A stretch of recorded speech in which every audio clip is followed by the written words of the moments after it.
the chairman would now ask if Senator Manny Pacquiao accepts his nomination from PDP Laban.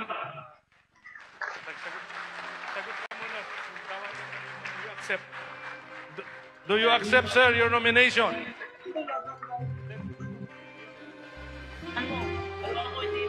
Yes, I accept.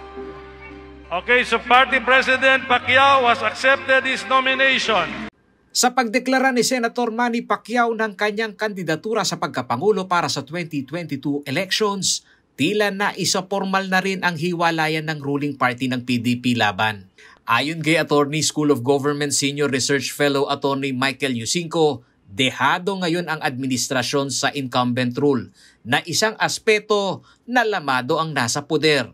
Hindi anya kasi maaaring imeno si Senador Pacquiao at ang Pimentel faction na kahit na sinasabing walang numero ay may impluwensya pa rin umano ito. Kasi isipin natin kung buo ang PDP Laban, hindi sila watak, no? Hindi sila nahahati sa dalawang faction. Just imagine if they enjoy the equity of the incumbent, right? How they can leverage that. Candidates driven at hindi sa prinsipyo ng partido din anya ang nakikita sa pagkakaroon ng manok ng QC faction na si Senador Bongo at faction ni PDP Laban Senador Pimentel na si Senator Manny Pacquiao. So that again is evidence of yung kabulukan ng political parties natin. It's candidate driven rather than party driven.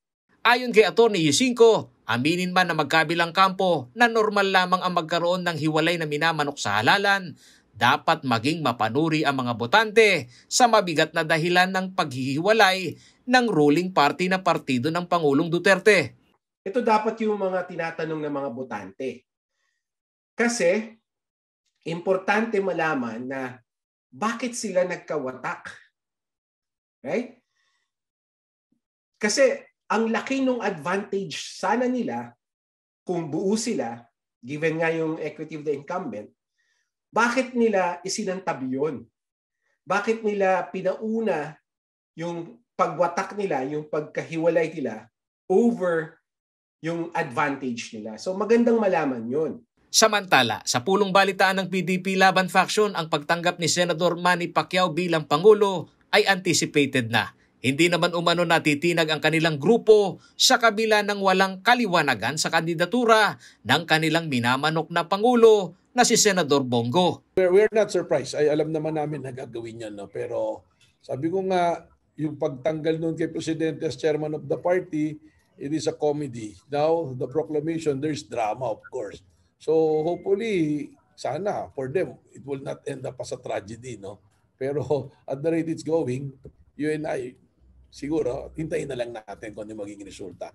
Ayon kay PDP Laban QC faction Attorney Melvin Matibag, kumpiyansa silang magiging paborable sa kanila ang desisyon ng COMELEC kung sino ang lehitimong PDP Laban. Sworn information update status, July 19, sinabit nila. At ang nakalagay doon na chairman ng partido, yung submission nila Senator Pimentel, nila Senator Pacquiao, ang chairman ng partido ay si Pangulong Duterte. Bakit importante itong sinasabi ko? Because in August 5, we also submitted as CUs na ang presidente, ang chairman ng partido ay si Pangulong Duterte rin. Bakit ito importante? Because under a constitution, ang pwede lang magpatawag ng National Council meeting is the chairman of the party. Mayroong 50 incumbent governor at 50 incumbent na House of Representative na pinagkalooban na ng Certificate of Nomination of Acceptance o CONA ang PDP QC faction sa buong bansa. Samantala, ayon kay COMELEC Central Luzon Assistant Regional Director Attorney Elmo Duque, hindi na bago ang pangyayari na may faction sa iisang partido.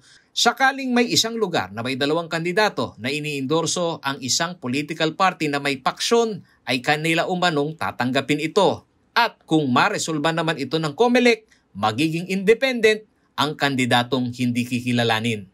May danger kasi yan eh. May danger kung sino yung mananalo dyan sa party divide na yan. Eh siya yung official. Pero in the meantime, yung matatalo, magiging independent ang dating. Paolo G. Santos, CLTV News.